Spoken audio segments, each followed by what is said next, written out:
Avant ça, tu sais que tu retrouves sur Archimède tous les cours de ton année expliqués et détaillés en vidéo que tu peux également télécharger en PDF sur ton ordinateur ou imprimer. Tu retrouves également toutes les méthodes de tous les chapitres expliquées étape par étape que tu peux également imprimer. Ensuite, pour mettre ça en pratique, soit tu prends ton propre énoncé en photo grâce à notre IA, ou bien tu retrouves ici une base de données d'exercices de difficulté croissante. Et sur chaque exercice, si tu as besoin, Archimède t'explique tout le raisonnement que tu dois avoir pour être capable de faire n'importe quel autre exercice. Ensuite, tu corriges tes résultats, tu apprends à bien rédiger et tu gagnes plein de points pour suivre ton évolution. Bonjour à tous, très content de vous retrouver. Je vais te présenter aujourd'hui tout ce que tu dois savoir et comprendre sur le chapitre des racines carrées en classe de seconde. Si tu souhaites juste te rafraîchir les idées, tu peux aller voir le résumé de ce cours que je fais à la fin de cette vidéo. Présentation du chapitre sur les racines carrées, c'est parti! Les racines, à quoi ça nous sert? Eh bien, c'est utile dans beaucoup de calculs. Il faut savoir les simplifier. Nous allons donc voir la définition, quelques propriétés, un peu de vocabulaire, également la quantité conjuguée et comment ça peut intervenir dans des équations. Ce n'est pas un chapitre fondamentalement difficile. Il est un petit peu similaire à celui des puissances. Là, il faut, encore une fois, beaucoup pratiquer. Alors d'abord, définition, ce qu'est une racine carrée. D'abord, on doit se doter d'un nombre positif. On y reviendra. La racine carrée d'un nombre A, c'est un nombre positif dont le carré vaut A. Alors, il y a déjà beaucoup de choses dans cette définition. Pour la comprendre, prenons un exemple. 9. Quelle est la racine carrée de 9? Eh bien, apparemment, c'est un nombre positif tel que son carré va valoir 9. Alors, à quoi tu penses? Eh bien, on peut penser à 3 ou moins 3. 3 ou moins 3, si je les mets au carré, j'obtiens bien 9. Mais attention, on nous avait dit, c'est un nombre positif, tel que si je le mets au carré, j'ai 9. Donc, on ne va pas retenir moins 3. La racine carrée de 9, ça sera uniquement 3, parce que si 3, je le mets au carré, j'obtiens bien 9. Et enfin, on nous avait dit au tout début, on doit se poser la question de prendre la racine carrée d'un nombre positif. Eh bien oui, parce qu'on ne peut pas prendre la racine carrée d'un nombre qui est négatif. Par exemple, on ne peut pas faire la racine carrée de moins 9. Alors une autre manière pour ceux que ça intéresse d'écrire cette définition, une manière un petit peu plus mathématique, c'est cette manière. Donc quel que soit A, tu vois, le symbole de quel que soit, c'est un A retourné, quel que soit A positif ou nul, il va exister, et il est unique, donc le existe, point d'exclamation, ça veut dire existe et unique. Il va exister un unique nombre, bon, qui sera noté racine carrée de A, et qui va être positif lui aussi, mais tel que si ce nombre en question, je le mets au carré, j'obtiens bien A. Ce qu'il faut absolument retenir et que je mets ici en remarque, c'est qu'on ne prend jamais la racine carrée d'un nombre négatif et que le résultat d'une racine carrée est elle aussi toujours positive. J'aime à faire ce petit schéma qui nous permet de retenir les choses. La racine carrée, on met dedans un nombre positif ou nul. On peut faire racine carrée de 0, on va le voir. Et le résultat, il est lui aussi positif ou nul. Alors un petit trick qui est fort utile, notamment lorsque les racines sont mélangées à des puissances, c'est que le symbole de la racine, ça veut en fait tout simplement dire qu'on est à une puissance 1/2. Et donc tu es capable d'écrire la racine carrée de A tout simplement comme étant A puissance 1/2. C'est fort utile parce que, je te donne un petit exemple, si jamais tu dois faire la racine de A puissance 4 par exemple, eh bien il est peut-être plus intéressant d'écrire la racine comme étant A puissance 1/2. On était à la puissance 4 et donc là tu reconnais une puissance de puissance et donc un produit des exposants. Ça va faire A puissance 1/2 fois 4, et donc ça va faire A puissance 2. Maintenant, quelques propriétés sur les racines. Alors, la racine carrée de 0, c'est autorisé, et racine carrée de 0, ça fait 0. Parce qu'en effet, c'est bien un nombre, le résultat, un 0, qui si je le mets au carré, me donne 0, puisque je cherchais la racine carrée de 0. La racine carrée de 1, c'est 1. En effet, 1, c'est bien un nombre positif, tel que si je le mets au carré, j'obtiens 1. Alors on vient de voir en quelque sorte que la racine carrée d'un nombre, c'est un nombre tel que si je le mets au carré, j'obtiens A. Et il est important de noter que le A qu'on a mis dans notre racine à la base est un nombre positif ou nul. Mais parfois le carré n'est pas à l'extérieur, il peut être, comme je le mets ici, à l'intérieur de la racine. Alors comment est-ce qu'on va simplifier les choses? Alors premier cas de figure, si A est positif, eh bien la racine de A au carré donnera A. Il n'y a pas de souci là-dessus, on peut retenir que la racine simplifie le carré. Mais si a est négatif, la racine de a au carré va donner moins a. Alors déjà, vous pourriez me dire, mais attendez, vous m'avez dit qu'on ne pouvait pas mettre un nombre négatif dans une racine. Eh bien en effet, ce n'est pas ce que nous faisons ici. Puisque la racine, qu'est-ce qu'elle voit en elle? Elle voit un nombre a qui est négatif, d'accord, mais qui est au carré. Donc en fait, ton nombre négatif au carré, il va devenir positif. Donc elle, la racine, qu'est-ce qu'elle voit en elle? Elle voit bien un nombre positif, pas de souci. Maintenant, pour comprendre pourquoi ça fait moins a, le résultat, prenons un exemple. On va prendre celui-ci. Nous avons la racine de moins 3 au carré. Moins 3 au carré, finalement, combien est-ce que ça fait? Eh bien, ça fait 9. On fait donc la racine carrée de 9. Et la racine carrée de 9, ça fait combien? Ça fait 3. Que représente 3 par rapport à mon nombre de départ qui était au carré puis à la racine? C'est bien l'opposé de moins 3. C'est bien moins 3. C'est pour ça qu'on dit que le résultat ici va donner moins a. Parce que ton nombre a étant négatif, on veut en donner le positif et donc on prend son opposé. On met un moins devant pour dire moins 3 qui fera donc bien 3. Prenons un exemple en allant un petit peu plus vite. Ici, on va dire que c'est l'opposé de moins 5 puisque moins 5 est négatif. Moins 5.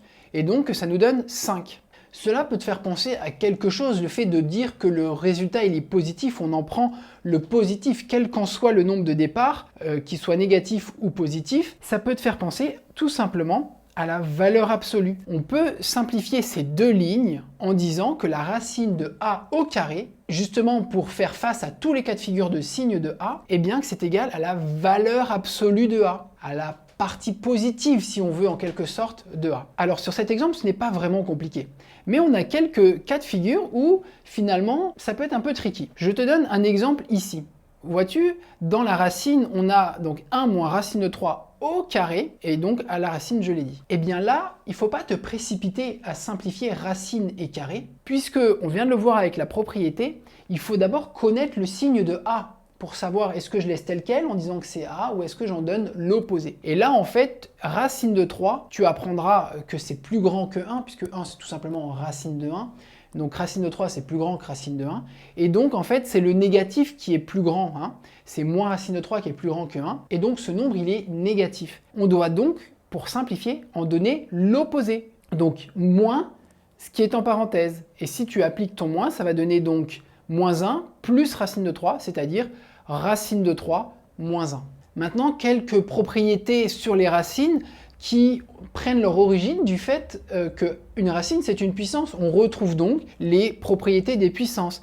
Racine carrée de a fois racine carrée de b, on regroupe ces racines de a fois b.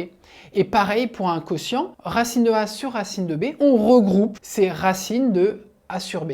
On peut aussi démontrer cela en mettant chacun des côtés au carré, comme la démonstration qui est ici. Et là aussi, tu dois bien remarquer qu'il n'y a aucune règle lorsque tu as des additions ou des différences. Racine de a moins racine de b, ce n'est pas racine de a moins b. Pareil pour la somme. Que fait-on dans ces cas-là? Eh bien, c'est ce que je mets en exemple. Il faut qu'il s'agisse des mêmes nombres. Dans ce cas-là, on peut compter. Combien est-ce que ici, dans ce premier exemple, nous avons de racine carrée de a?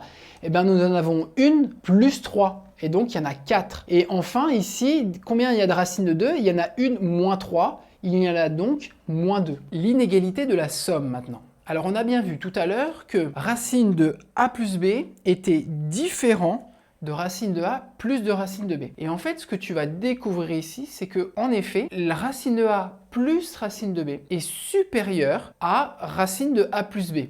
D'où le fait qu'on n'a pas l'égalité, on a quand même une inégalité non stricte, puisque si a ou b est nul, évidemment que tu vas avoir l'égalité. Si b est nul, tu vois, ici on a bien l'égalité.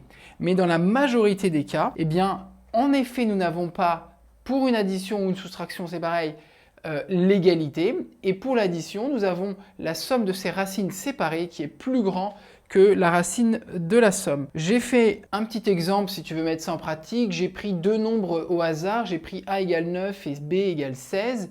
Et on va aller tester cette inégalité. Donc d'une part, j'ai calculé la racine de a plus b, c'est-à-dire racine de 9 plus 16, qui nous donne racine de 25, qui donne 5, on est d'accord. Et d'autre part, racine de a plus racine de b séparément, et on trouve 7. Et on vérifie bien en effet que 7 est plus grand que 5, hein, qui vérifie donc l'inégalité que racine de 9 plus racine de 16 va être plus grand que racine carrée de 25. Ensuite, tu as une petite démonstration de cette inégalité que tu peux lire. Elle passe par la mise au carré et l'application de l'identité remarquable. Maintenant, qu'est-ce qu'un carré parfait? Alors, la définition nous apprend qu'un carré parfait, c'est le carré d'un nombre entier. Par exemple, 4 est un carré parfait puisque c'est le carré de 2. 2 au carré fait 4. Également, 25 est un carré parfait, c'est le carré de 5. 16 est un carré parfait, c'est le carré de 4, etc., etc. Et là aussi, je t'encourage à nouveau à bien connaître tes carrés par cœur.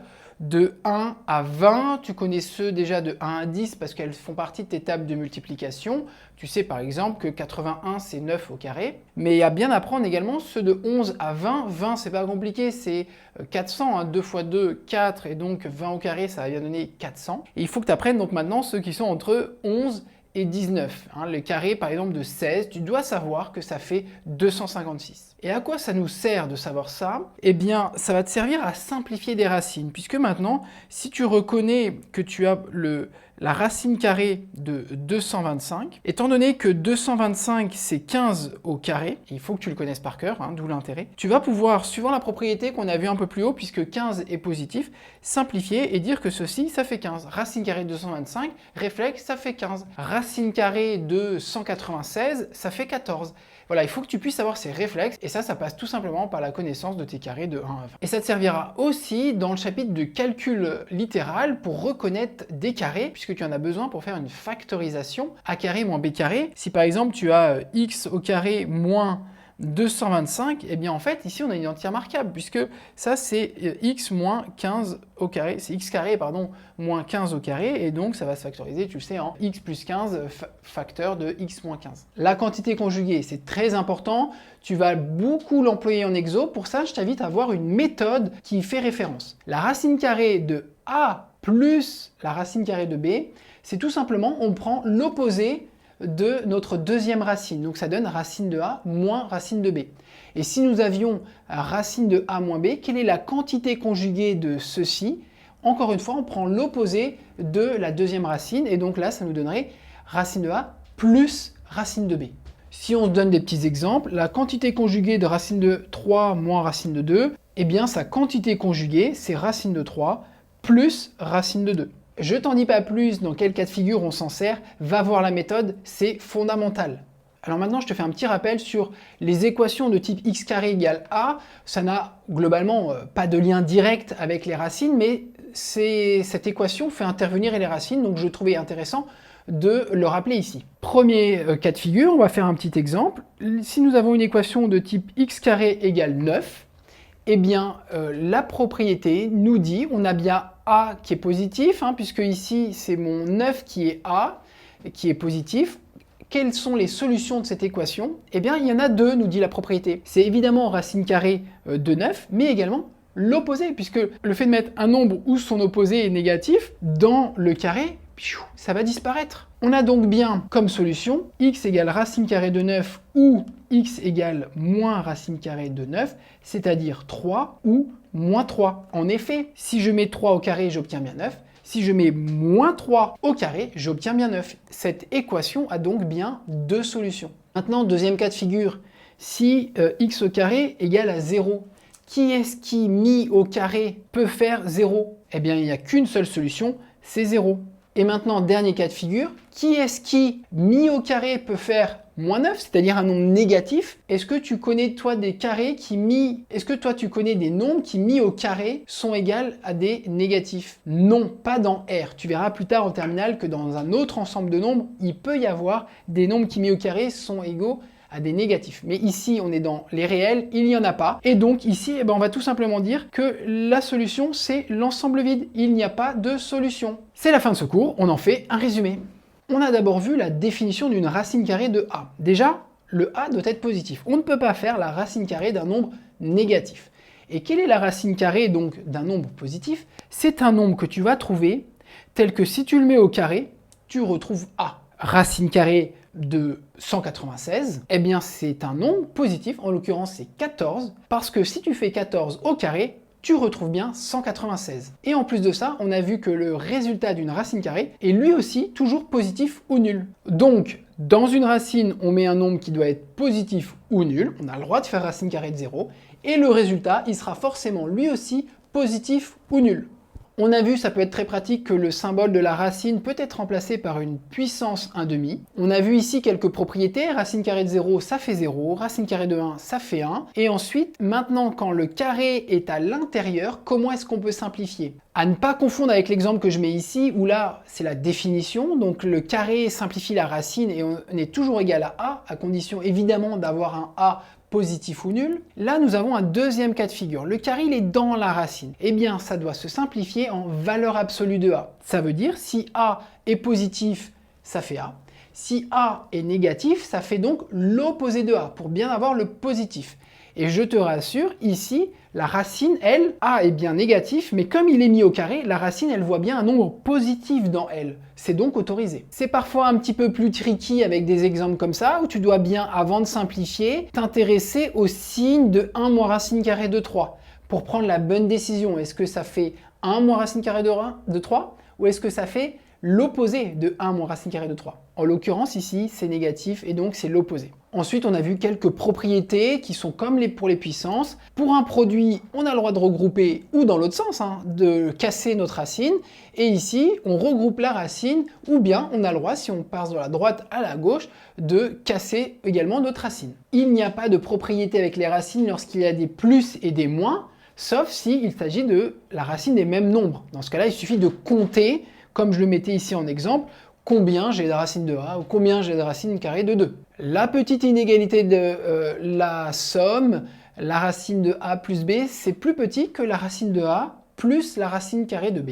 Qu'est-ce que c'est qu'un carré parfait? C'est le carré d'un nombre entier. Par exemple, 9, c'est un carré parfait puisque c'est bien le carré de 3. La quantité conjuguée, très important. La quantité conjuguée de A plus racine carrée de B, c'est la racine carrée de A moins la racine carrée de B.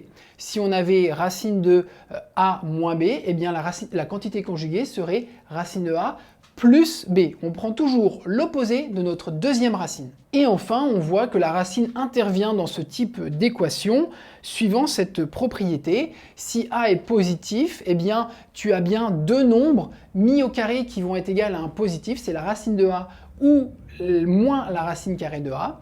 Si A est égal à 0, eh bien cette question devient qui est-ce qui mis au carré fait 0? Il n'y a que 0. Et si ton A est négatif, comme l'exemple qu'il y a ici, eh bien il n'y a pas de solution dans R. Attention, j'ai pas dit que 0 était solution, j'ai dit qu'il y a 0 solution. C'est la fin de ce cours, je t'invite maintenant à voir les méthodes et à mettre tout ça en pratique, et en pratique, et en pratique dans les exercices.